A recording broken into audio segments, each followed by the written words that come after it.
We are on. You can see it. We are online. If you go now. Yeah. Yep, you got it. We are on. All good. Awesome. Hi everyone. How are you? Hi, how you doing? I'm great, thanks. How you going, Hayley? Yeah, going good. Oh, that's good. Welcome back. Really nice to be here. This week's topic that we're discussing is getting the most out of your NGE. So how to recognize that you're suffering from NGE and how to get the most out of that and head your life into a positive direction rather than wallowing in NGE.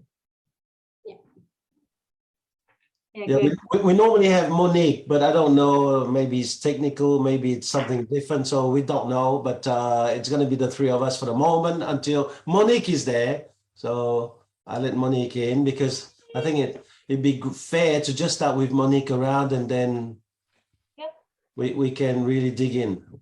How you doing, Monique? You there? Yes, hello. Hi Monique, how are you? I am good. Nice to meet you all. Well, Monique, I don't need to introduce. As you can see, Lisa Thompson's there. There's Hayley Adcock, Monique Shipp. Tell us a little bit about yourself, Monique. Sure. So, hi everyone again, and a future hello to those who will be listening to this recording. I always enjoy podcasts being recorded because it's such a valuable resource. It's a moment in time. It's people's experiences in the moment. And so I hope wherever you are, when you're listening to this, if you're walking, if you're driving, if you're eating lunch, having a coffee, sitting in the sun, take a moment to just ground yourself, center yourself, and just be really open to accepting what this podcast has to offer. We can always learn from each other and from the science in psychology. So with that, my name is Monique, but you can call me Mon if you prefer. I am a provisionally registered psychologist. I'm currently completing a Master's of Psychology Clinical. I'll be finished in December, and I'm a PhD student. My background and my interests involve suicide prevention. I predominantly work with adult clients in the areas of stress, depression, anxiety, ADHD, autism, and grief and loss, and work-life balance. I also work with children who have selective mutism in St. Leonard's at the Selective Mutism Clinic. Wow. Supervised by Dr. Elizabeth Woodcock. And together we work at resolving selective mutism, that is typically an anxiety disorder. So a little bit about my training. I've trained with Dr. Gary Keith Banks and some incredible people like Simone Mohi, a clinical psychologist, one of my absolute queens out there who has definitely changed and shaped me in my practice. And also beautiful Amber DeLucia, another clinical psychologist. I have to shout out to her. I always pay homage to my mentors who have definitely helped develop my therapeutic stance today. So, and I can't forget Dr. Steve Zalesi. So in saying that, I am 33 years of age. I live in Sydney. I have a cat and a dog.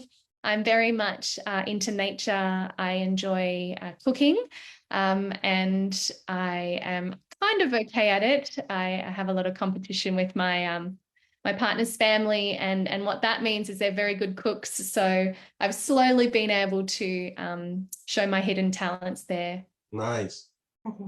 Very nice. Well, the good thing about this NGE podcast is now we have two psychologists, or like people with knowledge, and then we have a mother of three, so someone who has got huge experiential knowledge. And then we have a man, a useless dude like me, but I'm going to try to make sure that we direct this podcast in a nice way, okay? So what's this week on, Lisa? This week's topic is getting the most out of your NGE. But one of my first questions that I have for you girls, with all the training and certificates and diplomas behind you, I'm actually wondering if we've missed a step, and do we need to sort of focus on first people recognizing that they have NGE? You know, like in Thomas's book, he says that he actually thinks that NGE comes out in anxiety and anger and different type of emotions in that way. Where last week Hayley said that NGE is just a thought, but yet Thomas says that it comes out in these different ways. So, you know, like if today I go, oh, I'm really nervous about the podcast, or I'm really anxious, or, you know, do you look at someone and go, oh, you've got NGE? You know, how do we get people to identify that they're actually, what they're experiencing is coming from NGE in the first place? Wow. You started like with a bang. Can you just calm down? I said to Monique, we're going to take it easy. Don't worry. It's just 4 people try to do it easy. Okay. So I have notes, sorry. that's great. Yeah. Hayley, do you want to take No, this? but it's true. Like, you know, for people to get the most out of their NGE, they actually have to acknowledge that they have it first. I agree. And like, you know, I'm Michelle in the book. I go red from my belly button up. Yeah. When I have to public speak, or I get put on the spot, or sometimes it just happens because it happens. I don't know why. You know, it's something that has always happened to me since I was a little girl. So that's just a part of me, and I've learned to live with that. Sometimes I have a turtleneck on, you know, because I feel that might happen to me. So they're just things that I experience. But if people don't know that that's coming from NGE, how do they get the most out of it? I have to say before, so that the 2 ladies can think, right? Lisa, I thought you were someone special, but I have to say now you're just as ordinary as all of us, because the fear of public I keep telling you that. I'm just me. The fear of public speaking is the #1 fear that we all have because of NGE. We never think we're good enough. Do you know that most people have got that fear first and beyond the fear of death? This is crazy. And so what you're having is nothing special. But now let's listen to the 2 ladies. Is what Miss Lisa here is saying right, or is she really like suffering from NGE? I think last week we spoke about NGE being a thought that creates feelings, but everyone's NGE is different.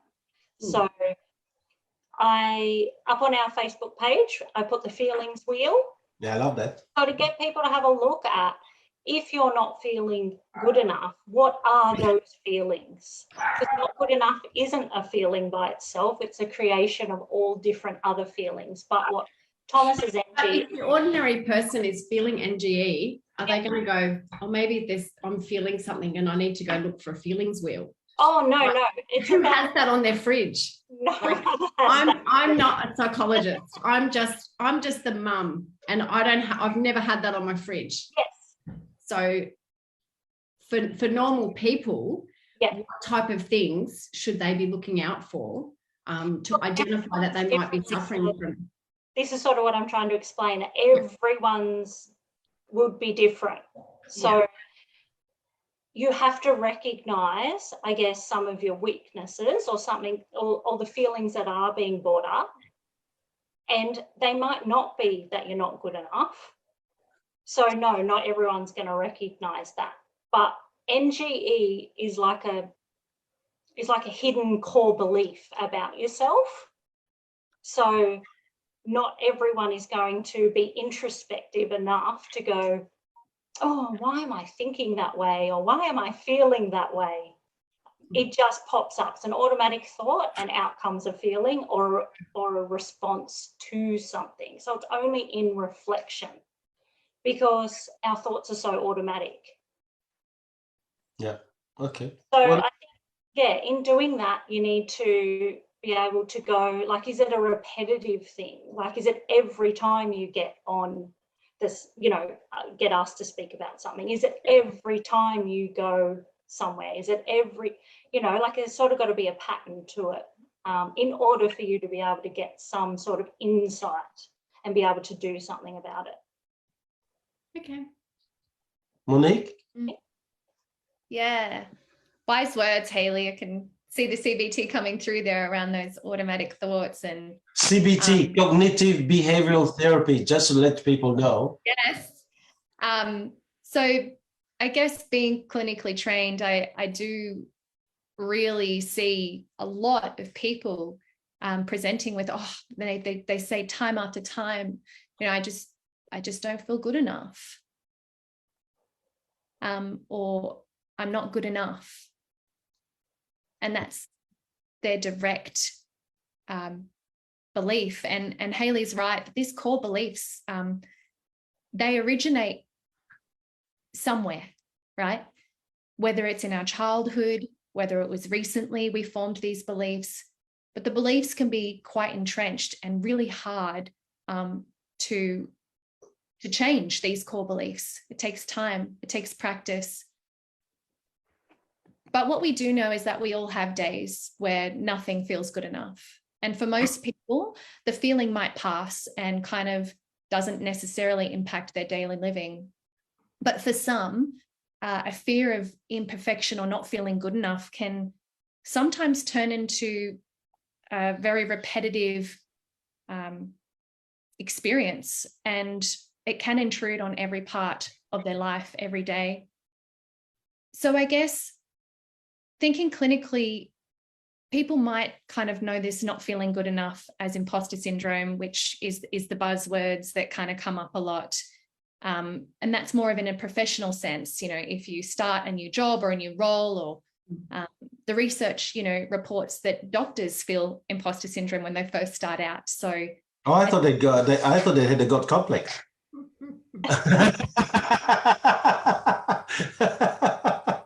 Sorry, I should have interrupted. Please. It's okay. Not feeling good enough does not discriminate. Everyone on the planet will go through this at one point in time. But I guess where this not feeling good enough can become an issue is if it's this repetitive, excessive thought that keeps popping up every day in different situations, like Hayley was saying. For us to really know whether this is a problem, where does it come up? How often? How long does it last for? And how much did it impair my functioning, maybe socially in relationships, at my work, maybe studying academically if you're doing, extra study as an adult. It could be about a situation. It could be about an object. It could be about anything. Yeah. And so while we always kind of, as adults, are faced with fears in life, I guess not feeling good enough is kind of this perceived threat when we approach a situation. When you do something, I'm not feeling good enough. Okay. Well, so I just want to ask you, the question that we are thinking about this week is, I'm going through not good enough thoughts. How the hell do I get the most out of those thoughts? I'm sitting here and I'm thinking, I'm not having wine to drown my NGE, all right? I'm only having wine because it's a continuation of the Wine and Wisdom podcast. But I'm just saying, so someone is experiencing not good enough thoughts right now. First of all, when you're in that kind of state of mind, you can't really think of solutions. So how does someone get the best out of those thoughts when they're in those kind of mindsets? I find this quite a paradox. Yeah. This whole topic of how do I get the most out of my not good enough thoughts, not feeling good enough thoughts? How can one get something positive out of not feeling good enough? I think is the first challenge in my mind that I go to. And not feeling good enough, to get the most out of that thought or those thoughts is to recognize them as they are. And then to hold them and look at them and move through them. The not good enough thoughts are trying to tell you something. So to get the most out of those thoughts is to actually look at them and unpack them and think, okay, why am I thinking this way? And how can I have an alternate thought? The not good enough thoughts are showing you internally something not quite right. My confidence. I think it is stopping yourself in your own thoughts and going, okay, what is my direction? Is this really what I want? is this a good thing for me? And, you know, telling yourself that, you know, you can do it, and believing in yourself and turning yourself in the right direction and following through. But it can also be alarm bells that you're not in the right situation. And it's learning to listen to your inner voice and what you want out of life. To, you know, sometimes not good enough can spin you off into a whole different direction.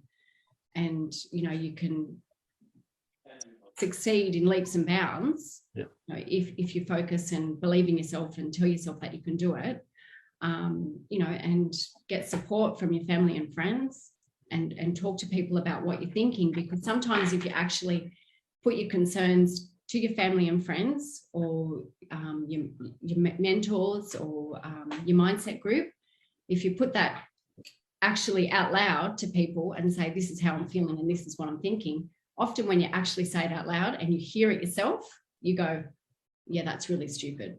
Like, I'm not thinking straight. That's not right. Of course I can do this. Believe in yourself and move on.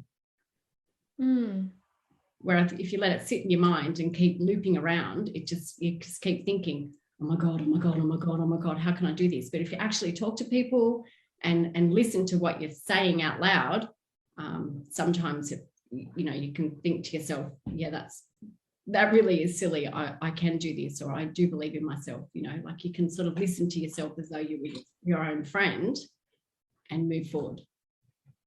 That's just from me, from the mum. You're right, Lisa. Like, yeah, you don't want to confuse your thoughts with the truth. And sometimes that can happen if it stays in your own head. That's right. If you keep going round and round and round, you just build on it, and it just grows, and it ends up this massive big problem, when really, you know, you put it out loud, throw it out off your sounding board, and it's often things aren't as bad as they seem. Yeah. And I think just even having this as a topic, that everyone feels like this, but it's sometimes not spoken about, because you don't want to look silly, or you don't want to feel, you know, let everyone see your insecurities, so you don't speak about it. But often our heads trick us into thinking things that aren't true, and when we speak them out loud, or we say it to someone we love and care about, we talk it through, that you go, oh my gosh, I sound stupid. That's right. Yeah, or even be able to put it into perspective, doesn't it? When you hear it out loud, it just puts it into perspective. Yeah. And then you can also go, well, yes, it might sound silly, but why? Why does it keep coming up? Why do I keep doing this? Or, you know, on the other end of the scale around self-sabotage, like, why can't I let myself be happy? You know, I hear that often, is like, I do this to myself. I ruin relationships, or I change jobs, but I did like that job, but, you know, and we can get into a self-sabotage sort of situation. But do you think that why is a good question for people who are experiencing NGE thoughts? If once you become aware of them, you need to be able to recognize. Okay, so we're all agreeing that awareness is the first thing, right? But we're going to talk a little bit about awareness, because it's fine for us to just say the word awareness, but there's a lot of work in awareness, right? Yes. A lot of people say, let's be aware, but they don't understand. I mean, I'd love to lose weight too, but there's a lot of work before you lose the weight. So awareness is the same thing. It's a muscle. Yeah. Correct. Yeah. You don't go, I'm going to pay attention now and be aware of my thoughts. No. It's a muscle. You have to build it over time. You have to keep on doing it. And the awareness that you have of yourself on day one is a very different level of awareness you have of yourself on day 100. Yes. Yeah. And I think it's then that just don't stop the thought. Like, that's not the goal, is to just stop not feeling good, and, you know, stop thinking you're not good enough. Like, don't do that, because that's just pushing it all down and away, sort of thing. So being aware would be to not stop it. Okay, so let's go. Being aware is not stopping your NGE. So still feel it. Okay, can you just explain that to me? Woman, I don't believe you've got NGE this week. You shut up. I don't believe you've got NGE this week. No, just say that again. No, it's actually a very good point. So being aware does not mean it's fixed. No, it doesn't. But No. you can't. No. But you can't catch a thief you don't see. So That's seeing right. the thief And that's why I wanted to ask the question about identifying and accepting that you're like, how do people know that they've got NGE? You know, if they're anxious or, you know, angry or, you know, feel sick over something or worried or stressed, how do they know that that's coming from NGE and not from like nerves or Why are you laughing, Monique? Yeah, it looks like, yeah, she's got something. Yeah, that's a big question. No, I'm just saying that's a big question, and I've got a lot of thoughts. Your question was, how do we know that you know, it's NGE or where it comes from? And we were touching on awareness. That is truly the beginning. Self-awareness is that ability to focus on yourself and how your actions, thoughts, and emotions do or do not align with your internal standards. So if you're highly self-aware, you can objectively kind of evaluate yourself, manage your emotions, align your behavior with your values, and kind of understand correctly how others perceive you. And it's with this awareness that grows over time that is really the key to kind of unlocking what to do next, right? You feel the feeling. Okay, I'm aware of the feeling. What to do next?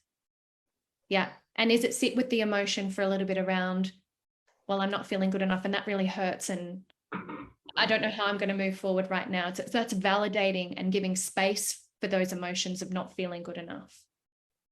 Sometimes you might just need to distract yourself, and that's okay too.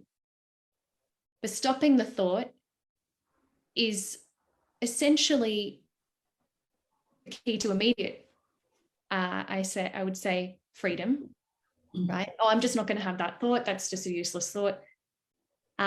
But over time, for example, in therapy, what we do with clients, Hayley and I would do is we get down to that core belief. Like, why is it that you're not feeling good enough? What is the belief you have about yourself? Let's work it out. But what if the answer they say is, I don't know? Because if I did know, I wouldn't have those feelings. Yes. And I guess that's where you turn to your friends and family or other supports or a therapist, and you kind of work through it. Sometimes it takes time. You know, we can get to a core belief over time. Sometimes it takes a bit of digging, doesn't it, Hayley? Like with some clients, you get there really quickly. But with some, you know, it takes a little bit longer. Yeah, but I think that's where it's important for people. I just want to ask a question, because the two of you are very CBT, so cognitive behavioral therapy. What is it? You're prone to think that way. But what happens when a person who's got NG is very EQ, they don't really understand concepts don't make sense to them? So trying to really have some kind of cognition of their thought patterns and processes does not mean too much to them because they feel it. How do you deal with that then? I had last podcast that we did. I had a couple of inboxes from people to sort of the sort of thing that comes for me, and you know, you're helping people already. You. From debate. And so lots of people don't seek therapy around NGE. No. It just is what it is.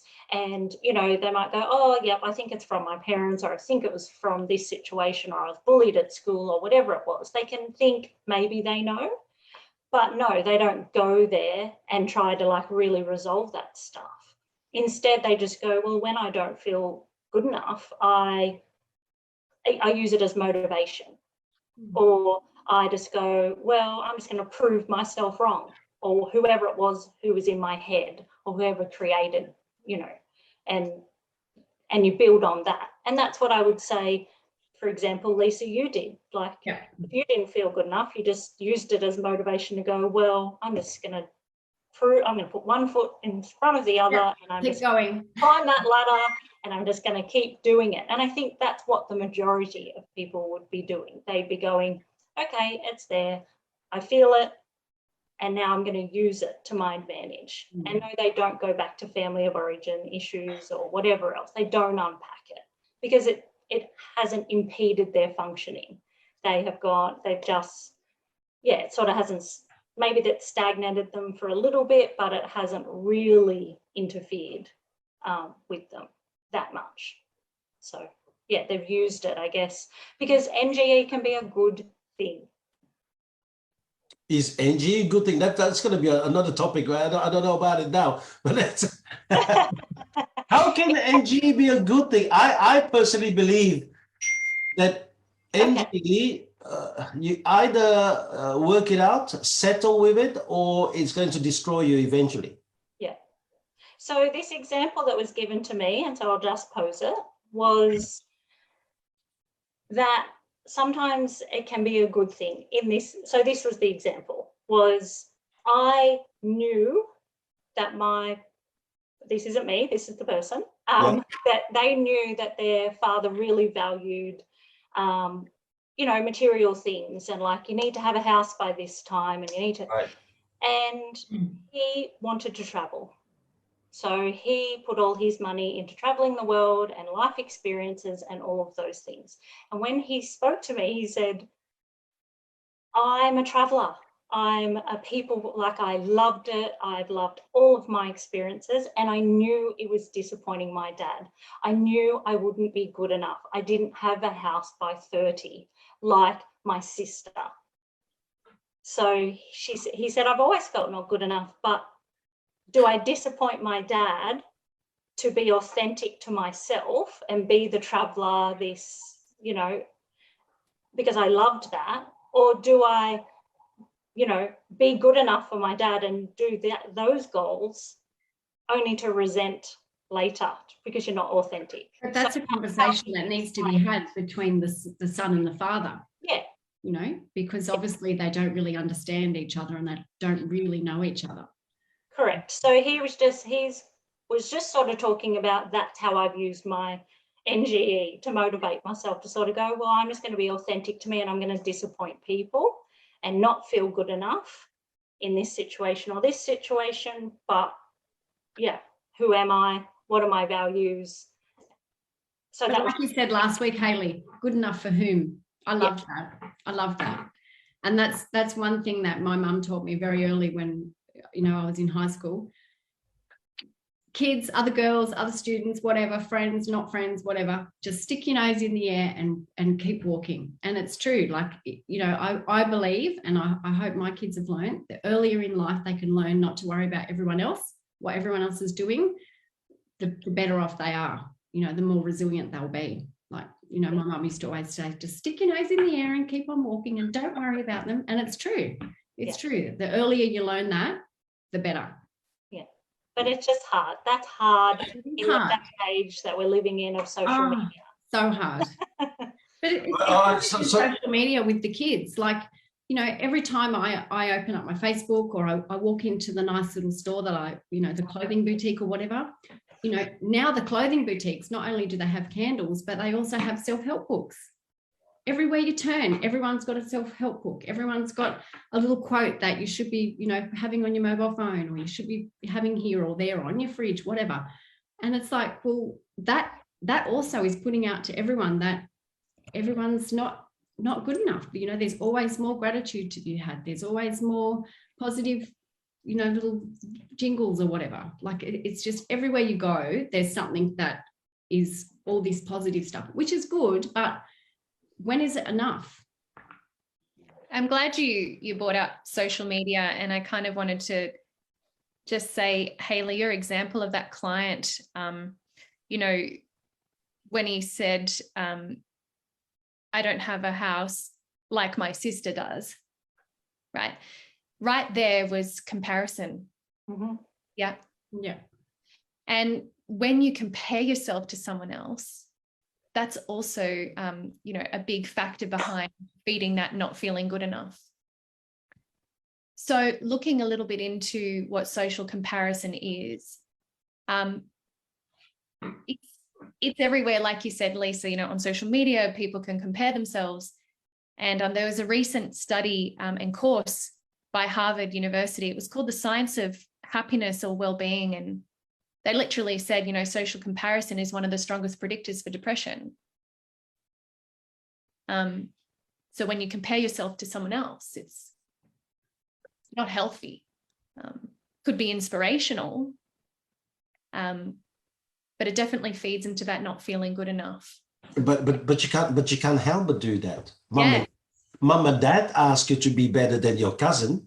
Then when you go to school, the school reports ask you to be better than your classmates. I mean, when I went to school, every week the teacher would ask all of us to move desk.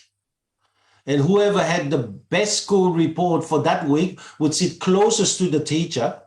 And the last one would be the third row at the back. So isn't society then breeding NGE? I mean, we know that, but how do I still get the best out of it? Right now, so far, ladies, I think that we spoke about awareness is the first step. Yeah.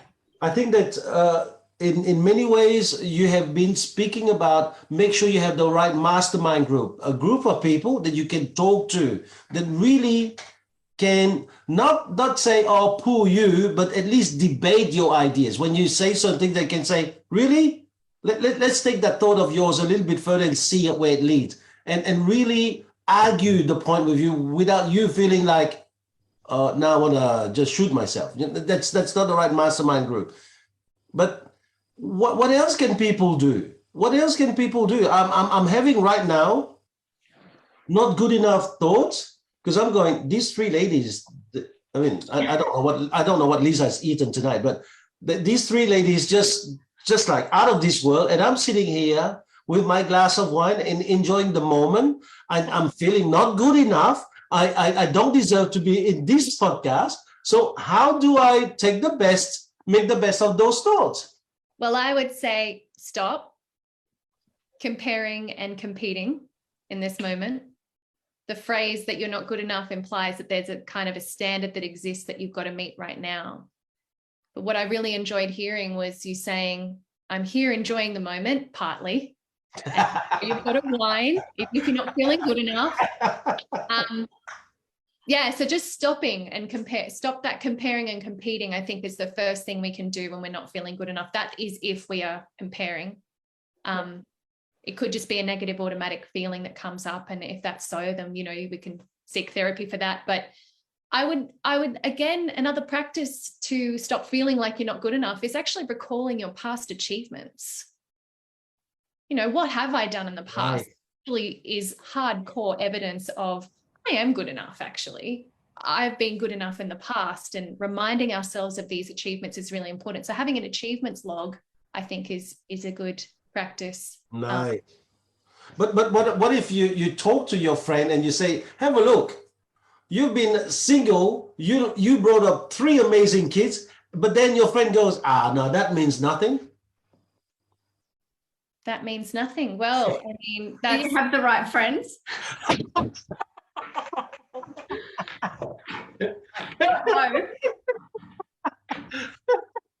Yeah. So, I mean, that's a very, I guess, maybe lived experience example. I'm not sure. But yeah, that means nothing is probably not the deep down true response that you would give if you would sit down and stop and really reflect and go, well, no, my children are amazing. And you kind of have a moment of, yeah, really understanding what the deeper meaning is for you. Which brings it back. Like, I think if you really know what's important to you and what you want out of a situation and where you want to go and where you want to be, you know, if you're not feeling good enough, you can sort of decide whether you want to keep going. If it's where you want to go and where you want to be, and you know what you want, and you don't feel good enough, and that's where you want to be, well, then you can work on it, build on it, you know, get support, talk to people, and move in a positive direction and do what you want to do, like reach your goal. That's why I think it's really important that people know what's important to them and why they're doing something. Yeah. I'm sure you know why you're here, Thomas, and this is important to you. So I'm here just to learn. Yeah, I love that. I love that. And I think what you were talking about, Lisa, around, speaking to a close friend, something we can do around when we're not feeling good enough is kind of when we're in the process of doing something, an act or a behavior or a task or whatever it is that is causing us to, have that not feeling good enough, stopping and kind of just knowing that focus on the process rather than the results. There's so much pressure on everyone to always have output, time efficient, be this, be that, be enough, or be more. Often it's in that process where the character's built, and going through that process is important rather than it's regrouping with yourself and being content with where you are. And which is not like trying to compare yourself to everyone else as what we've already spoken about, but being content and just happy just to be in the moment and where you are, and to be happy with what you've got, and just to find happiness within each day, rather than feeling like, oh, I should be doing this, I should be at sport with the kids, or I should be at home, I shouldn't be at work, all the mother guilt things. That's my point of view here. Like learning to be content and knowing that you're doing your best, I think also can help you with, that feeling of not feeling good enough. Like if you learn to know that you're doing your best, and not everyone has to be the same. We are all very different. Not everyone has to have the same life and the same journey. We're all unique, and all our journeys are unique. And I think if people can accept that and be content, that then not good enough feelings will subside. Yeah, nice one. And you're touching on one of my favorite other therapies, because clinical psychologists and psychologists don't just use CBT. Sorry to spoil it for you, but we have many other modalities and therapies. I know you do. So Lisa, you were talking about present moment awareness. So stopping, reflecting, and just being in the moment is really powerful, and learning to be content with what you have, respecting the process is really important. And then so that's mindfulness, right? So being present in the moment, mindfulness, and that's definitely one of my go-to therapeutic modalities that I use in therapy. How do people do that? The question about being mindful or being in the present moment? Without them going through the book of Eckhart Tolle, the Power of the Now, how do people get into this now moment? Let's practice it. Well, right? For me, I'll put my hand up. I don't do a lot of reading, and I haven't done a lot of study. So all my experiences are through life experience and my journey. And for me, I had to learn to be happy. I had to learn to accept where I was, accept that my kids couldn't always do 3 or 4 different sports. And, when often things were on, we were not there, and we were out the back playing in the dirt, or, riding our bikes or having fun together. And now at the other end, because my kids are, as I said last week, 22, almost 19, and just 17 last week, I'm really grateful for that, because I think I got the most out of their childhood, like I'm the lucky one, because I got to spend that time with them. And I think I'm really lucky, because had things been different, I may have been off at 3 or 4 different sports and, the mum on the sideline. How boring, like I was really lucky to be actually with my kids more, I believe, because I wasn't able to do as much. So I'm grateful for that. Nice. Yeah. Hayley, are you meditating, or are you just being aware right now? Are you into the awareness state? What's going on? I guess I'm being very mindful and being in the moment. No, and I think what you were saying, Lisa, around, that it is about the process and not perfection. Like you were never after perfection. Some people chase perfection, but the reality is even the most successful people aren't perfect. Like it doesn't exist. So whenever NGE comes up, it's about, I guess, changing that thought of, you know, well, what am I doing? Like, Yeah. who am I doing it for? And what are my actual goals? And really like sitting in that, you know, I guess just questioning that's probably not perfect. That role on Instagram and those houses and families, you know, they're a moment in time, and the rest of it their wasn't. real life. Is that their real life? Yeah, and some parts might be, and it was a real photo, and it is their real house, but there's other things that go on, like photos are a moment in time that look amazing, and you're not going to put all the crap ones on. Like, I put on the best photos of my kids, where they're smiling, not the two before where they. Oh, that's okay. Now that mine are older, each other. Always one of them. They have this worked out between them. That one of them, like, well, I'll just have to stand up here. They sit there like this. One of them. Exactly. The three of them are in cahoots together. That one of them, every single photo, one of them has to destroy it for me because I think I won't post it. Well, guess what? I do. Exactly, but others don't. They like fish for the, you know, the best one. So it looks perfect, but we have to keep telling ourselves that even the most successful person, or the people that we follow on Instagram, or those that we envy, they're not perfect. I have a beautiful tin sign in my kitchen, retro tin sign, which sits up behind the toaster. And it's this retro lady, you know, with the scarf around her head, cleaning the bath. And it says, the sign of a waste of life is a clean house. And I love it. And that's there to remind me, like, to, you know, get out and go and enjoy it, not be here like sweeping and mopping and, you know. She's not paying attention to that. I've been to her house. It's still the cleanest house I've ever seen. No, and I think the other thing we need to sort of talk about, because I mean, we talked about stopping comparison, you know, really unpacking, you know, are your thoughts, they're not the truth, and all of those things. Have that team with you or someone to vet it with. But everyone's personal goals are so different. They're really unique, but you've got to know what they are so that you can focus on the progress and not on perfection.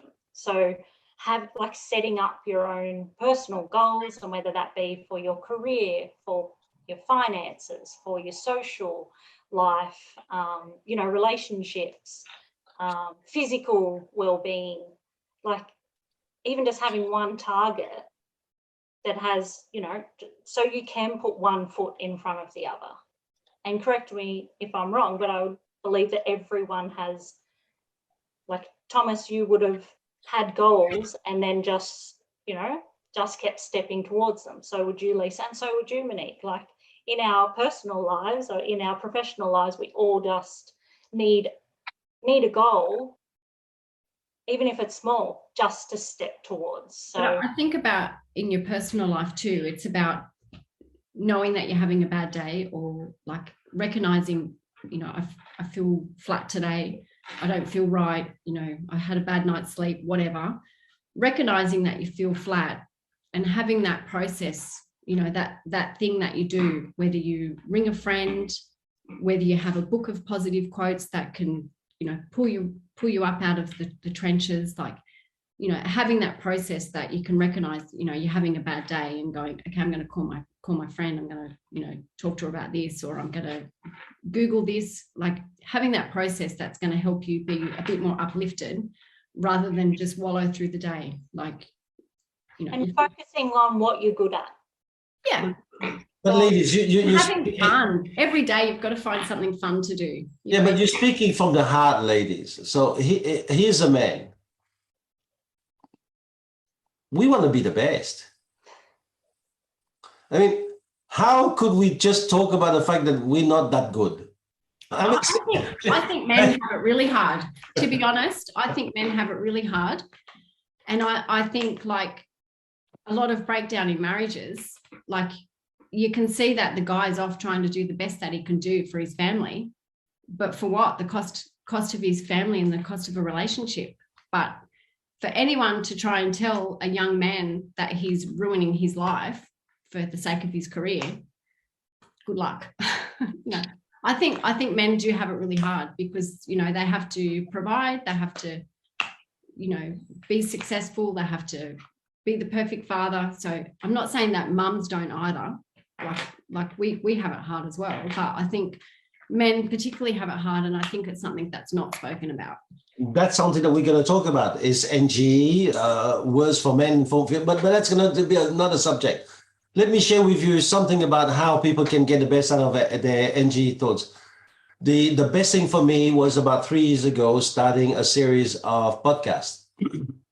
And in the beginning, I did the podcast, but it wasn't live like what we're doing right now. It was behind the scenes, and I had a series, a team in the background that started to edit whatever I said wrong and whatever I didn't want the world to know. And it was really hard for me because I was more worried about NGE than the content in the podcast. But I have to say one thing, after 3 years of doing it, like, I really couldn't care less now. I don't know. And maybe now I'm going to ask the two of you to really help me with that. I don't know, but there came a moment where I couldn't be bothered anymore. Now it's like I drink too much in one podcast. Really? I don't care. I don't drink enough in one podcast. Really? I don't care. You don't like my idea, this podcast? I don't care. And if you think that what I say in this podcast is wrong, do not listen to it, you know? And I don't know, what is it that happened to me that over that period of 3 years, the podcast has helped me. So is part of NGE thoughts for healing the fact that you just put your NGE out there to the world, because once it's out, you can't take it back.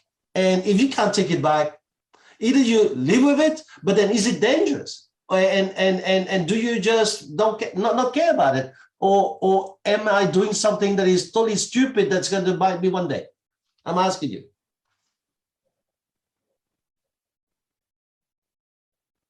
Well, it is what it is, isn't it? It's all about acceptance. Like, you know, you throw yourself out there and you don't care anymore. Well, it is what it is. Yeah, you woman, I don't know, about 2 weeks ago, you were so scared, and I'm the one pushing you to do this, and now you look like a lioness. What's wrong with you? Yeah, I am scared. It's just the orange jacket, Thomas. So what is the process? I mean, am I going through some kind of process because I'm giving it to the world? So, and what is the process that got me from worrying about it and into I don't care? Well, you've grown. You've grown and you've become more comfortable with the situation. So here's my next question. Should people who've got NGE thoughts go out there and do podcasts and then just lay it out to them? I don't know. Who wants to take my spot? The psychologists are very careful. You can see the psychologists. They're very careful about what they can say now. Like, you know, we don't care. I understand it, Lisa, but the professional, they're going, hold on, let's have a look at all the foresight and let's wage it. But I have to tell you this thing. If you are to gauge from one person going through this, the way I feel right now, I mean, I've just done 2 podcasts today after I've done a full day of training. And for me, it doesn't really matter, because unless you go out there and put yourself out, really, why worry about things? So is it right to tell people don't worry about it? Have you done what we were talking about, and you've just, like, you've realized that perfection is unachievable? So that editing and all those things, and you know, to try to get it perfect, never. But what is perfect and perfection to one is not to another. That's right. So where does it start? You're focusing on the process. You're focusing on just doing it rather than the outcome or the end product. You're just. Is that the advice we need to give people with NGE thoughts? Just focus on the process. Yep, I do think so. And I think when you're doing something that you're passionate about, or that you know you want to help someone, or whatever it is that you feel purposeful or you feel good at, or you know, you enjoy, even if you're not the best at it, if you're enjoying it, or you're having fun, like Lisa said, or you are working hard for something, you know, that you want, then you're in that process. Thank God you're back, Monique, because I started to have a bit of a panic attack on my NGE. My internet connection was just not good enough. I think that there's a lot of people right there, you know, and many of them, this is the thing too, many people are going to listen like closet listeners and all these things. We've seen it with Wine and Wisdom. So what do they do now? So we know awareness is one, have a group is another one, be willing to dwell on it is another one, recognizing it. And I think the two of you have used a beautiful word beside awareness, which is mindfulness, the ability to recognize at any point in time, how am I feeling right now? What's the process of thoughts that I'm going through? It's a beautiful process.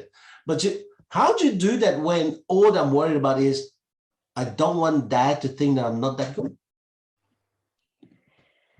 You know, it's a crazy part, isn't it? So what else could we advise people? Because we're coming to the end now. We have 8 minutes. So what else? That conversation with their dad. I think if someone's making you feel like that, either remove yourself from that circle of friends or from the people that are making you feel inadequate, or have the conversation.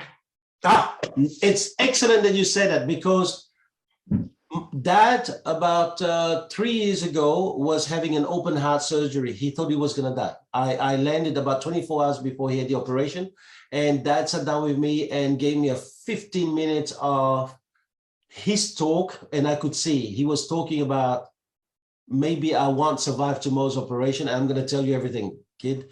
And Dad was trying to free me. He said, you're really good, and you're this, and I've heard things from that I've never heard before. But then when I left him and I flew home from Brussels, I felt as bad after a few weeks. And that's when I realized it had nothing to do with that. It had to do with what I keep on running inside my own head. Now, this is an experiential knowledge. I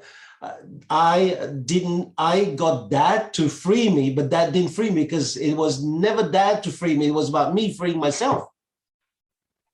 Yeah. So I have now realized talking to the person to free you, whether they're alive or dead, is not going to free you. Yeah. And I think that's where we get back to the... Sorry, Hayley. Thomas, can I just ask you though, having that conversation with your dad and learning that, you know, he is proud of you and that you are good enough for him and that he does think you're successful, did that not help you in some way? Like, were you happy to hear that he felt that way? Like, yes, you've done all this stuff to yourself in your own head, but that must have helped your healing and your journey somewhat. It is I have recorded when Dad started talking. I said, Dad, do not talk. I want to record it because I'm a bit slow. So I do more thinking afterwards when I re-listen to stuff. So I recorded everything he said. And every time Dad said something nice about me, I laughed. I made a joke. I pushed it aside. I said, "Oh, Dad, come on, you're full of it. I know you don't really think of that. Really, Dad, you're not thinking." So I was the one discarding everything the man was saying seriously, because he knew he could die. And I realized afterwards, when you're not ready for it, it doesn't matter. People give you the key. That was just because you were feeling uncomfortable in that situation. Yeah. But you need to re-listen to that and not listen to yourself. Stop focusing on yourself and your reaction. No, I'm serious. You need to listen to what your dad was saying to you and not worry about, mute that from your mind, what your reaction was, and stop analyzing that and listen and take in what he was actually saying to you. Yeah, I heard you. I hear you. But so I'm just thinking, but in my own head, he's still alive today, touch wood. But he hasn't freed me because he's still alive. He hasn't freed me because he spoke to me. I truly believe that I have freed myself over the last 12 months. That's so good to hear. So good. And yeah, I just really want to celebrate that for you, because it must feel good to be free. Yeah, I'm happy for you. It's been such a pleasure for me to be here tonight. Thank you so much for the invite. And before I jump out, I just wanted to share 7 ways that you can try to stop thinking, you're not good enough. The first one is to realize that you're not the only one that thinks this, that everyone on the planet experiences this at any given point in their life for different reasons. So you're not alone. Stop comparing and competing with others. Yeah. 3, recall past achievements. 4, focus on the process rather than the results. 5, speak to a close friend you can trust. 6, be kind to yourself. And 7, seek therapy if you feel brave enough to, when you're ready.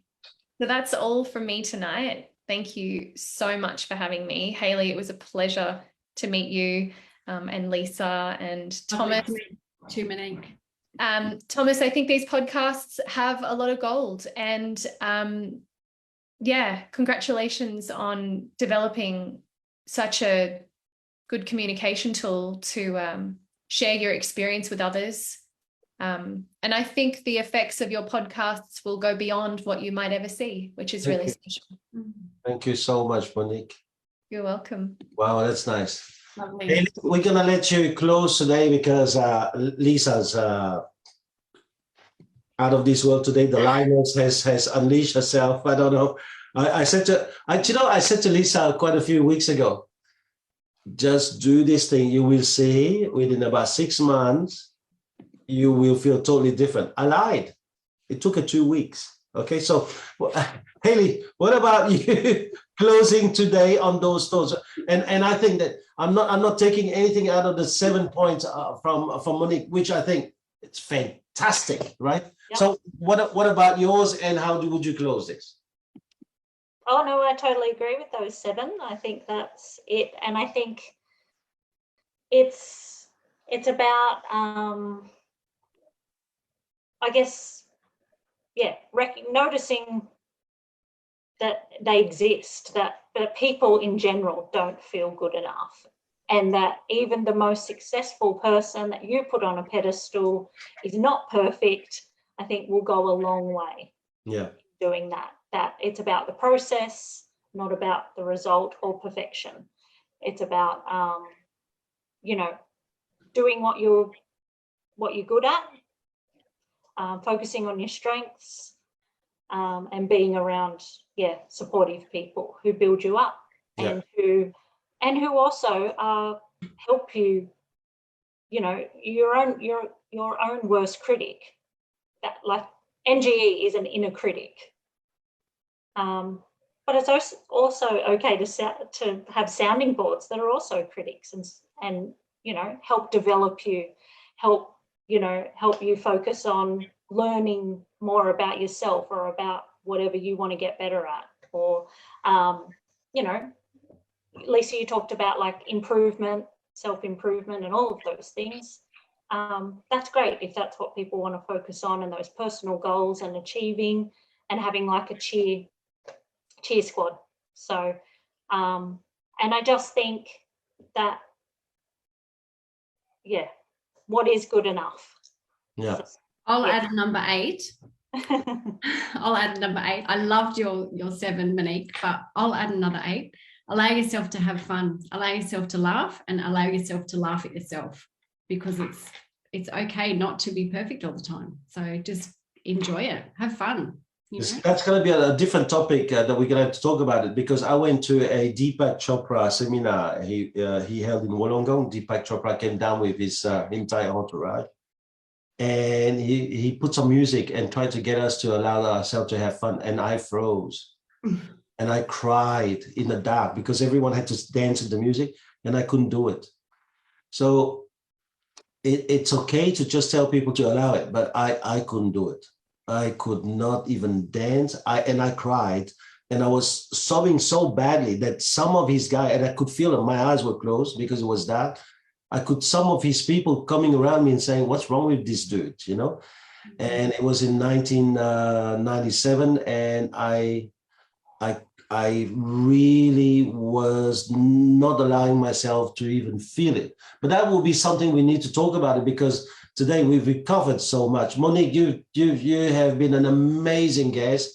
I'm going to have to talk to you after this podcast and see what we can do and bribe you. But you have brought the invaluable things. And you know, the people say to me, why do you do this? And I think not only it's NGE is universal, but I think if we can just change one person and help them feel better. And I think that one person in each podcast, and it's going to grow, because people are going to start realizing that, no, we don't have to live in a culture where we just hide not good enough, because when you tell yourself you're not good enough, you don't belong to the winners club. And I think that the more people are going to embrace it, the more people are going to not only good enough, but no matter what, feel great about themselves, win or lose. Thank you so much, ladies. I really feel totally stupid today. I do not thank the three of you for making me feel this way, because I'm now leaving this podcast not feeling very good enough. Thank you very much. And in closing, I'll just stop you there before we go, because that defeats the purpose of the podcast. To you, Thomas, and to all the listeners out there, just gently tell yourself, I am enough. And that's actually what I wanted to call this podcast. I am enough. Thanks, everyone. Talk soon. Have a good week. Bye.